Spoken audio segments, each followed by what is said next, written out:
카리스마보다 인격자가 되는 것이 더 좋다. 카리스마보다 인격자가 되는 것이 더 좋다라는 제목으로 하나님 말씀 증거하도록 하겠습니다. 오늘 여호수아를 살피는데 여호수아는 한마디로 얘기해서 인격자라는 것입니다.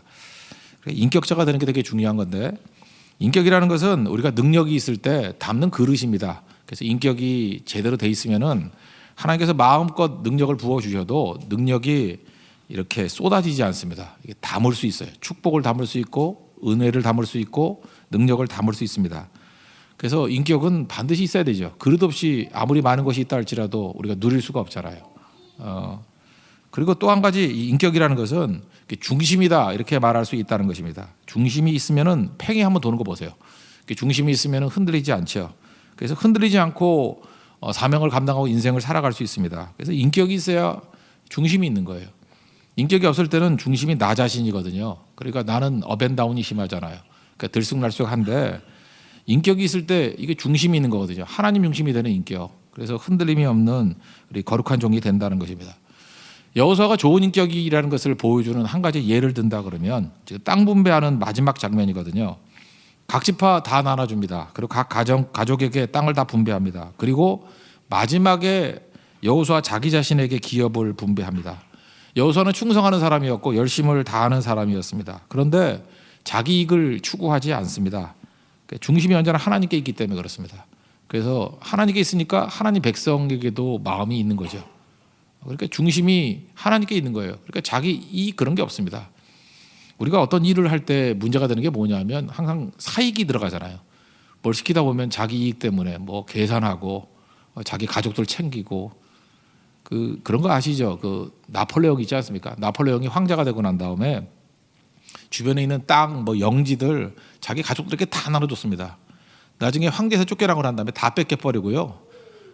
나폴레옹의 가족 가운데 상당수가 다 감옥에 갇히거나 죽었습니다. 나폴레옹이 복이 아니었다라는 거예요. 나폴레옹을 인간적으로 그렇게 훌륭한 인간이라고 말할 수는 없는 것 같아요.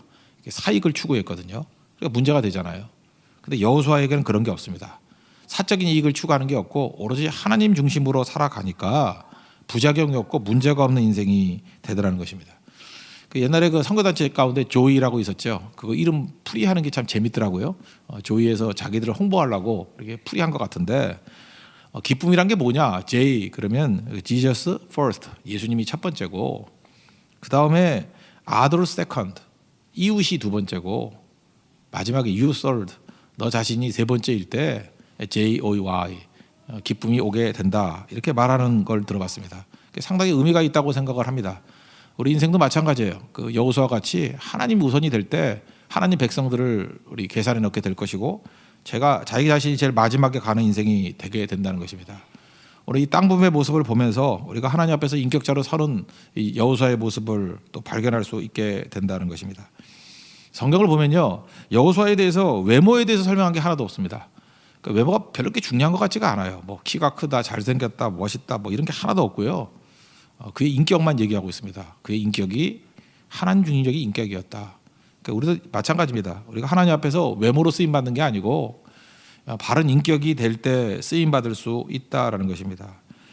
우리는 알게 모르게 자기 살겠다고 이렇게 어려운 문제가 생기면은 자기 방어 이 디펜스 메커니즘이 작동하죠. 저도 그럴 때가 많이 있는 것 같아요. 가끔마다 일하다 보면은 뭐 제가 하지도 않은 일인데 말을 하지도 않았는데 이렇게 버릇인 것 같아요. 뭐 목사님이 그랬다 그러면서 이렇게 얘기하는 경우 있죠. 근데 그게 제 귀에 들려와요. 그러면 제 첫 번째 반응이 뭐였냐면 나도 모르게 내가 언제 그랬어 그러거든요. 내가 언제 그랬어. 그때부터 이제 싸움이 막 시작되더라고. 뭐 그랬다 그러더라. 뭐 그런 뉘앙스로 얘기했다라. 뭐 이러면서 결국은 삼자 대면은 아니지만 삼자 대면의 상황까지 오게 돼요. 그래서 제가 깨달은 게 그거였어요. 그냥 죽어야 되는 거구나. 뭐 그랬다면 그랬는 거 같이 되고 당장 얘기하는 게 아니라 시간이 한참 지나서 스펀지 같이 충격을 흡수해야 되고 또 어떻게 보면 하수구가 돼야 된다고. 제가 이번에 어떤 선교 준비 현장을 하는 형제한테 그런 얘기를 했습니다. 이제 선교를 잘 감당하기 위해서 필요한 게 뭐냐 하면은 분명히 한 사람은 죽어야 되는 사람이 있다. 그죠? 네가 자기 자신의 정당성을 얘기하기 시작하면은 전체가 어려워지게 되니까 이번 선교를 담당할 때 가장 신앙이 좋은 사람, 맷집이 좋은 사람 맨 앞에 세워가지고 그냥 무조건 때리면 맞는 사람이 있어야 해결이 된다. 예수님이 자기 변명한 게 없잖아요. 침묵하면서 그냥 오해도 당하고 때리면 맞고, 그게 십자가의 길 아니었습니까? 우리 인생도 그런 길을 이제 걸어가야 된다는 것입니다. 그때 문제가 사라지게 된다는 거예요. 제가 보니까 여호수아가 그랬던 것 같아요. 여호수아는 자기 변명이 없어요. 그냥 여러 가지 얘기가 나올 때 모세는 좀 자기 변명을 한 것 같은데 여호수아 인격이 더 낫다는 이유가 뭐냐면 그냥 거기서 맞고 끝내버려요. 그러니까 나중에 문제가 다 사라지게 되더라는 것입니다. 저는 여호수아서를 묵상하면서 여호수아의 강점이 뭐냐? 인격자입니다. 모세보다도 훨씬 나은 인격인 것 같아요. 왜냐하면 인격적인 약점이 거의 없어요. 예를 들어서 노아 그러면 뭐 술에 약한 모습 있잖아요. 포도주 먹고 뭐 추태버리고. 아브라함도 믿음의 사람이지만 거짓말하고. 야곱도 속이는 자였고. 모세는 화 잘 내고, 그죠? 맨날 분노하다가 세월 다 보내고. 사울은 질투하고 다윗은 간음하고. 인격적인 약점들이 다 있는데 여호수아는 눈에 띄는 게 없어요. 참 여호수아 같은 사람이 되었습니다. 우리 교인들이, 저도 그렇고. 인격자인 것 같거든요. 인격이란 게 뭐냐? 자발적으로 할 때 하는 게 인격이에요. 자발적인 거. 자발적일 때, 또 하나 아무도 보지 않을 때, 또 하나 습관적일 때. 이 여호수아가 인격이 되는 이유가 뭐냐면은 그는 문제가 생길 때마다 사람에게 나가지 않았던 것 같아요. 제가 지난주에 말씀드렸죠. 이게 사람에게 나아가면은 동정을 구하는 거라고. 잠깐 이 사람 저 사람 만나가지고 1시간 2시간 얘기 나누는 건 목적이 동정을 구하는 거예요. 사람의 동정을 구해봐야 힘이 안 되거든요. 근데 여호수아는 사람에게 동정을 구하지 않고 항상 엎드리는 거예요. 그러니까 하나님의 위로가 있었습니다. comfort, 하나님의 위로. 이게 되게 중요한 거예요. 그래서 출애굽기 33장 11절을 보니까 모세는 진으로 돌아갔지만 눈의 아들 젊은 수종자 여호수아는 회막을 떠나지 아니한지라. 그가 인격자가 되었던 이유가 바로 여기 있습니다. 하나님 앞에 엎드리고 오래 엎드렸기 때문에 그렇습니다. 우리 카리스마라는 말이 성경에서 나온 말이거든요. 은사라는 뜻인데 우리가 보통 그러잖아요. 카리스마 있는 지도자가 되길 원한다. 저는 카리스마 이게 별로 안 좋은 것 같아요. 카리스마는 매력이라는 뜻이 있고요, 강점이라는 뜻이 있고, 또 사람들을 이렇게 끄는 힘 뭐 이런 거거든요. 이게 하나님이 주신 겁니다. 이것도 카리스마도 하나님이 주신 거예요. 근데 굉장히 위험합니다. 이 카리스마 잘못 휘두르다가 지도 죽고 남도 죽이고 될 가능성이 커요. 카리스마 그냥 은사로서 섬기는 데만 사용하고, 이 카리스마란 말 자체를 우리 쓰지 말자고. 이 일반적으로 쓰는 카리스마, 인격자가 훨씬 더 중요한 겁니다. 인격자가 돼야죠. 여호수아 같은 인격자. 그 인격자라는 게 뭐예요? 예수님 마음 닮은 거죠. 마태복음 11장 29절 보니까 나는 마음이 온유하고 겸손하니 내 멍에를 베고 내게 배우라. 그리하면 너희 마음이 쉼을 얻으리라. 그러니까 인격자라는 게 뭐예요? 하나님 앞에 온유하고 겸손한 거예요. 그게 더 중요한 모습이라는 것입니다. 제가 최근에 읽고 있는 책이 게일 선교사 책 얘기를 했죠. 조선 그 마지막 10년의 기록. 거기 보니까 그 챕터 2번째인가 3번째인가 보니까 그 쌍놈에 대한 얘기가 나요. 상놈. 양반하고 상놈에 대해서 이방인이 와가지고 처음 봤을 때 느낌이 그렇다는 거예요. 이 상놈은요, 무기력해 보이는 게 아니고 굉장히 평온하더라는 거예요. 그러니까 쉴 땐 쉬고, 쉴 때 잘 쉰대요. 잘 쉬고, 일할 때 잘 일하고. 그러니까 쉴 때를 봐도 평온하고. 그래서 이 게일 선교사는 밸런스라고 그랬어요. 이 밸런스가 있고, 일할 때도 남 눈치 안 보고 마음껏 일하고. 그래서 조선에 와가지고 인간다운 인간은 쌍놈에게서 봤대요. 상인들, 상놈들. 상놈이라고 말하는 사람이 진짜 인간이에요. 이게 조선이라는 거예요. 반면에 양반을 봤더니 양반이 이렇게 얘기합니다. 유교로 인해서 자기 자신의 고유한 특성을 다 잃어가고 있다고. 처음에는 인간이었는데 유교적인 덕목을 가지고 계속해서 가짜가 돼가는 거예요. 가짜. 점잖은 척. 이리 오너라 그러고 다 듣고 있는데 뭐라고 전하거라 하면 또 듣고 또 전하고. 바보 아니에요? 그죠? 내가 왔다고 전하거라 그러고 밑에 있는 돌쇠 같은 놈이 누구 왔다고 전하거라 뭐 이러고. 그 이방인 볼 때 되게 웃기들 하는 거예요. 그래서 그게 유교적인 덕목인데 유교적인 덕목으로 이게 뭐라고 얘기를 하냐면요, 고대의 유령 같은 모습이래요. 양반은 사는 게 아니라는 거예요. 사는 게 아니다. 그죠? 이게 전혀 이상하더라는 거예요. 근데 오로지 조선에 와가지고 진실되게 사람같이 사는 것은 상놈들밖에 없더라는 거예요. 조선의 힘이 상놈이래요. 거기서 일을 하고 거기서 능력이 있고. 그 레이디 가가의 최근 노래 보니까 Is That All Right이라는 노래 보니까 Take Me As I Am, 나를 나대로 받아줘서 참 고마워요. 뭐 그런 가사가 있더라고요. 그 서양이나 동양이 다 똑같은 것 같아요. 언제 내가 감사하고 고맙죠? Take Me As I Am. 나를 나로 받아줄 때 그죠? 나를 나로 받아줄 때 그때 제일 고맙고 감사하고 그런 거겠죠. 우리가 하나님 앞에서도 이런 양만 같은 척하는 모습이 아니라 진실된 모습으로 서 있는 거, 그게 바로 인격이라니까요. 인격은 그겁니다. 척하는 거 아니에요. 쇼하는 거 아니고 그 안에서 힘과 능력이 나타나기 시작한다는 것입니다. 여호수아가 이렇게 진실되게 됐던 이유가 뭘까요? 인격적으로 서게 됐던 이유가 뭘까요? 고난이 많았기 때문에 그래요. 윈스턴 처칠이 그런 얘기를 했어요. 미인은 불행한 어린 시절이 맞는다. 그러니까 이게 광야 이런 게 인격을 만든다라는 거죠. 그게 우리를 만드는 힘이 있다라는 것입니다. 고난을 통해서 우리가 성숙해지는 힘이 있다라는 것입니다. 여호수아를 한번 보십시오. 여호수아는 노예로 태어났습니다. 노예로 태어났고, 그리고 어릴 적에 부모를 잃었던 것 같고, 그리고 불신앙으로 인해서 40년 동안 광야 헤맬 때 같이 광야를 헤맸잖아요. 그죠? 그리고 이 갈렙 빼고 죽어가는 사람들 모습을 봤고, 그러니까 이스라엘의 쇠락을 본 사람입니다. 그러니까 전쟁과 피 흘림을 보고, 그 여호수아가 영향력이 없는 거 아시죠? 말빨이 안 통했어요. 예를 들어서 10명의 정탐꾼이 악평을 했을 때 그 여호수아와 갈렙이 아니다 그럴 때 말이 안 먹혀요. 그리고 우상 숭배할 때에도 뭐 하지 말라 그래도 말이 안 먹혀요. 우리도 그럴 때 있죠. 세상 모든 사람들이 무슨 나쁜 짓 하거나 뭐 다른 길로 갈 때 내가 뭐를 주장해도 그 말이 전혀 먹히지가 않는 거예요. 그죠? 말빨이 먹히지 않는 모습. 그럼에도 불구하고 그는 하나님 앞에 가까이 가는 모습을 통해서 싸우지 않고요, 다투지 않고 하나님께 가까이 가는 모습을 통해서 변화가 되는 거잖아요. 이게 인격입니다. 지금도 보면은요, 뭐 문제가 생기면 그냥 큰 소리 치면 되는 줄 알아요. 그죠? 내가 옳은 거라고 그러면 큰 소리 치면 되는 줄 알아요. 그죠? 근데 큰 소리가 아니고 여호수아가 인격자라는 게 엎드렸다니까요, 더 많이. 인간은 기도하고 하나님이 결정한다. 이걸 믿고 잘 보세요. 그 나약해 보이지만 한 사람이 엎드렸던 것이 결국 이스라엘의 마지막 결론이 돼버리잖아요. 우리 신앙 공동체도 마찬가지입니다. 소리 지르는 사람이 마지막 결론을 맺는 게 아니고요, 하나님 앞에 엎드리는 사람이 결론을 맺게 된다는 것입니다. 시편 109편 4절 보니까 나는 사랑하나 그들은 도리어 대적하니 나는 기도할 뿐이라. 근데 나는 기도할 뿐이라 했던 이 사람이 마지막 승리하는 거예요. 여기저기 다니면서 자기 편 만들려고 그러지 말고요, 자기 주장하려고 그러지 말고, 더 중요한 건 뭐냐면 내가 죽는 거예요. 그죠? 내가 죽는 거, 그리고 진실되게 하나님 앞에 서는 거.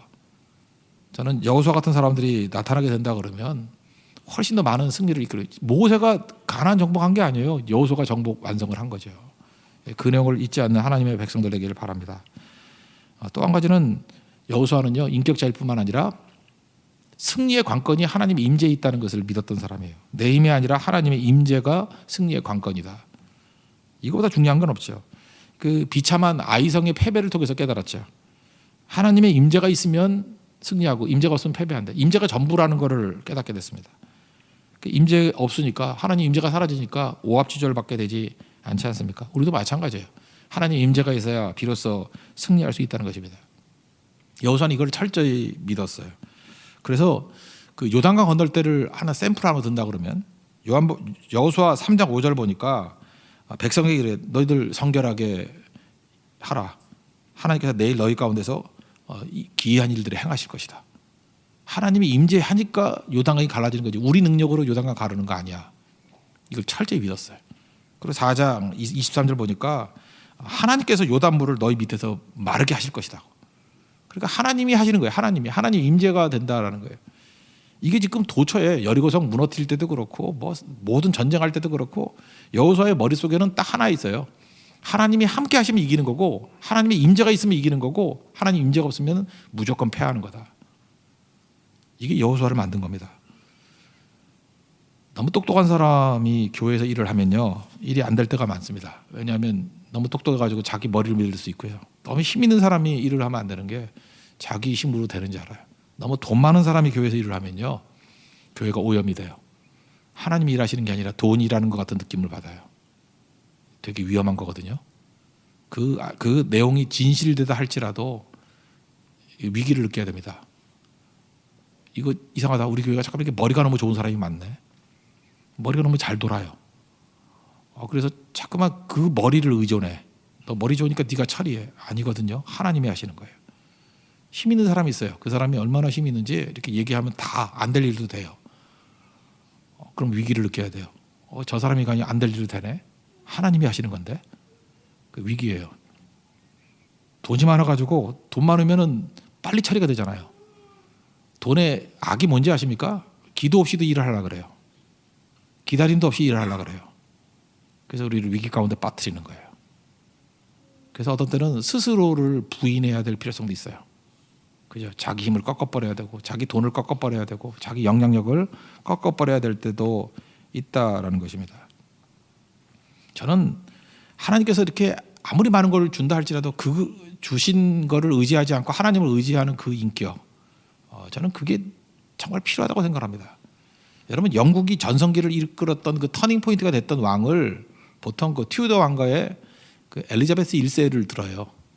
엘리자베스 1세 때 그때 뭐 1617세기죠. 그때 그 스페인을 깨가지고 무적 함대를 깨기도 하고 뭐 1644년 그러지 않습니까? 그때가 이제 굉장히 영국이 강해진 터닝 포인트라고요. 엘리자베스 1세. 근데 이 엘리자베스 1세가 사실 영국의 복이었는데 여러분 그 스토리 다 아시죠? 그 아버지가 헨리 8세고 헨리 8세 이름이 바람둥이에요. 그 캐서린하고 결혼했다가 그것도 자기 형님이죠. 형님 원래 약혼녀였는데 형이 빨리 죽으니까 마음에 들어가지고 결혼하고 또 식상하니까 그 시녀 출신 엠볼린하고 또 결혼하잖아요. 그 엠볼린하고 결혼해서 또 애 낳고 또 그 엠볼린도 또 뭐 차버리고 하여튼 그런 스토리가 쭉 있는데 결국 그 이 헨리 8세의 변덕으로 인해서 그 엠볼린의 딸이 엘리자베스 1세 아니에요. 엘리자베스 여왕. 그 자기가 3살 때 엄마가 처형당해요. 그래서 엄마가 죽어요. 그래서 뭐 할머님이 되어서 크나 그러고 그 다음에 그 배다른 누나 언니죠 언니 그 메리 여왕 메리 더 블러드라고 해서 피의 메리가 왕이 되잖아요. 그때 런던 타워에 갇혀 있었어요. 엄마 엠볼린 죽듯이 자기도 언제 죽을지 모르는. 그러니까 배다른 그 캐서린 딸인 메리가 그 배다른 언니가 죽여 그럼 죽는 거예요. 그래서 노심초사하면서 거기서 갇혀 살았다고요. 그때 그가 성경 읽고 기도하고 그때 기도가 뭔지 알아요? 하나님 나 살려주세요.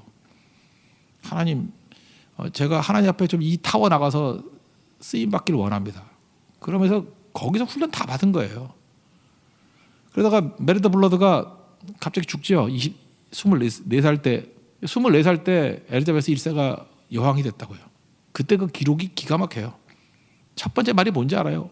한 달에 왕이 된 여자분이 첫 번째 고백이 그거예요. 하나님께서 나를 감옥에서 왕자로 이끄셨다. 모든 영광을 하나님께. 그죠? 모든 영광을 하나님께. 이거 제일 많이 썼던 게 엘리자베스 1세예요. 거기서 훈련 다 받았거든요. 그러니까 이 여자는 교만할 수가 없는 거예요. 하나님의 은혜를 깨닫고 하나님의 임재가 있어야 승리가 있다는 거. 자기 알았거든요. 감옥에서 런던 타워에서 왕자로. 그때 기도하다가 응답을 받았대요. 그런 응답을. 얼마나 기도의 여인이었어요. 24살짜리가. 그래서 긴 시간 뭐 60년 넘게 영국을 다스리면서 최고의 전성기를 이끌고 믿음의 나라로 세웠던 계기가 되지 않았습니까? 우리에게도 필요한 게 바로 이거라고 생각을 합니다. 내 힘이 아니에요. 그죠? 나는 자격 없는 내 힘이 아니에요. 하나님의 은혜로. 십자가의 보혈로. 이게 준비가 되놓으면요. 이게 주변에 복이 되잖아요. 나라에도 복이 되고. 하나님 앞에서 바로 이런 모습이 반드시 있어야 된다라는 것입니다. 여러분 지금도 하나님 앞에서 잠깐 내 힘 의지하고 자기 힘 기르려고 그러지 말고요. 하나님의 임재가 있으면 승리한다라는 이거를 꼭 붙들 줄 아는 그 믿음의 종 되기를 바랍니다. 사업을 하지 않습니까? 사업을 하는데 대화 가운데 이런 얘기가 나와요. 내가 지혜로운 경영을 해서 뭐 된 것 같이 그런 느낌을 줘요. 내가 투자를 잘해서 뭐 된 것 같이. 자기가 성격이 빈틈이 없대. 이거 다 엉터리인 거 아시죠? 이걸로 끝이에요. 더 훈련받아야 돼. 우리가 모든 사람이 다 훈련받은 게 뭐냐면 내 힘으로 되는 게 아니에요. 내가 지혜로운 경영을 해서 된 것도 아니고 신중한 투자를 해서 된 것도 아니고 성격이 빈틈 없어서가 아니라 하나님이 복 주셔야 된 거라고요. 하나님의 임재. 여호수아는 이거 하나 붙들었어요. 너무 단순한 지도자인데 이게 제일 강한 거예요. 여러분 이렇게 생각하시면 됩니다. 하나님이 떠나가시면 하나님이 없더라도 교회가 유지가 되고 성교가 유지가 되고 잘 유지가 되는 길을 찾는 거는 그건 배교입니다. 하나님이 떠나가시면 망합니다. 무슨 수를 써도 안 됩니다. 그게 믿음이에요. 그러나 아무리 약하고 아무리 부족하고 아무리 최악의 상황에 놓인다 할지라도 하나님이 함께 하시면 승리합니다. 그게 여호수아의 믿음이었어요. 오늘도 여러분들 모든 것들을 다 내려놓고 하나님만을 의지할 수 있는 그 인생 되기를 바랍니다. 영적 강자가 돼야 돼요. 영적 강자. 알렉산더 보십시오. 눈에 보이는 세계 다 정복했어요. 근데 눈에 보이지 않는 세계 조그만 거, 질병, 눈에 보이지 않잖아요. 그걸로 한 방에 훅 가버리잖아요. 30살도 못 살았어요. 그놈. 뭐 세계를 정복했다 난리 쳐봐야 30도 못 살았다니까요. 눈에 보이는 세계 정복하면 뭐래. 눈에 보이지 않는 세계 한 방에 훅 가버리는데. 느부갓네살 왕 보십시오. 그렇게 떵떵거리면서 바벨론 제국의 왕이다 그랬는데 하나님이 자꾸 눈에 보이지 않는 거 다 건드려 버리니까 소같이 풀 뜯어먹는 미친놈 돼 버리잖아요. 하나님밖에 없어요. 하나님. 교회도 마찬가지입니다. 하나님의 임재 없이는 아무것도 안 된다. 이거 붙들고 또 다른 말로 겸손이에요. 겸손은 하나님의 은혜를 구하는 하나님 임재를 구하는 그 마음이라는 것입니다. 겸손하니까 하나님께서 여호수아를 높여주십니다. 여호수아 4장 14절을 보니까 그날에 여호와께서 모든 이스라엘 목전에서 여호수아를 크게 하시매. God made Joshua great. 하나님께서 크게 만드셨대. 크게. 하나님 크게 만드시면 크게 되는 거죠. 이게 능력이에요. 저는 여러분 스스로가 나를 크게 만들려고 하는 그 훅가시 잡는 인생이 아니고 하나님이 만드실 인생이 돼야 돼요. God made me great. 하나님이 크게 만드셔야죠. 하나님의 임재를 구하십시오. 하나님 동행을 구해야 돼요. 하나님 없이는 아무것도 할 수 없습니다. 그때 제일 강력할 수 있다는 것입니다. 성경 말씀을 통해서도 우리에게 지혜를 주지만 사실은 제일 큰 지혜를 주는 또 다른 메시지 중에 하나가 측근이에요. 그런 말이 있잖아요. 그 누구도 측근에게는 영웅이 아니다. 측근에게는 영웅이 아니다.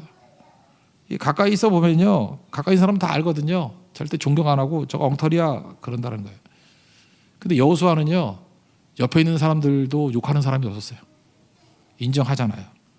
옆에 있는 사람이 폭로하는 것 때문에 얼마나 어려움을 많이 당하고 있습니까? 근데 옆에 있는 사람도 여호수아는 인정하잖아요. 그게 진짜라는 것입니다. 하나님 앞에서 여러분들 내가 진짜 하나님을 의지하고 하나님의 임재만을 구하는지는 옆 사람이 알아요. 더 가까이는 자녀들이 알아요. 자녀들이 부모의 믿음을 알아요. 친구가 믿음을 알아요. 같이 있는 사람이 안다니까요. 근데 여호수아는 그런 의미에서 주변에 있는 모든 사람들을 하여금 같이 하나님의 임재를 구하는 사람으로 키워내잖아요. 진짜이기 때문에 그렇습니다. 우리도 그 길 걸어가는 하나님의 종 되기를 바랍니다. 하나님 의지하면요, 하나님의 마음을 알게 되는데 하나님 마음이 뭐냐면 중심이 하나님께 가잖아요. 그러면은 하나님의 양떼를 사랑하는 모습의 인생을 걸게 만들어지게 돼 있어요. 하나님 중심이면 하나님이 원하는 게 뭐예요? 내 양떼를 잘 돌봐라. 베드로에게 주신 말씀이 그거잖아요. 내가 나를 사랑하느냐? 사랑합니다. 내 양을 먹이라. 내 양을 먹이라 뭐예요? 내 양을 좀 존중히 여겨주면 안 되겠니? 그거죠. 존중히 여겨주면 안 되겠니? 존중히 여기고 사람 무시하지 말고요. 율법 정신이 뭐라 그랬어요? 구약에 나오는 율법의 모든 내용을 축약하면 두 가지예요. 가난한 자가 얻게 하라, 억울한 자가 얻게 하라. 교회에서도 율법 정신이 그겁니다. 교회에서 누구든지 뭐든지 부족해가지고 형편이 없어가지고 가난한 자 만들면 안 돼요. 가난한 자 얻게 만드는 게 교회 일이고, 교회에서 억울하면 안 돼요. 이거 뭐 돈 없다고 억울하게 만들고, 힘 없다고 억울하게 만들고, 그 영양 없다고 억울하게 만들고. 그래서 억울한 자가 잠깐 나오면은 그 놔두면 안 돼요. 그거 악이에요. 그게 악. 억울한 자가 얻게 하라.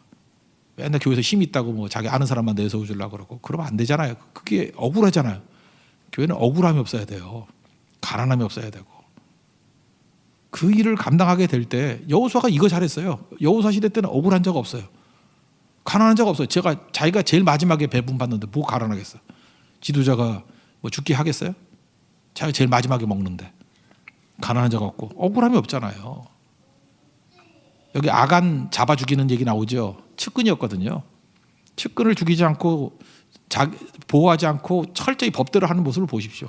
근데 누가 억울하겠어요? 억울함이 없는 그런 모습이 있더라는 것입니다. 하나님 앞에서 바로 이런 모습으로 서는 하나님의 종 되기를 바랍니다. 그러면 착하고 충성된 종아 그럴 거예요.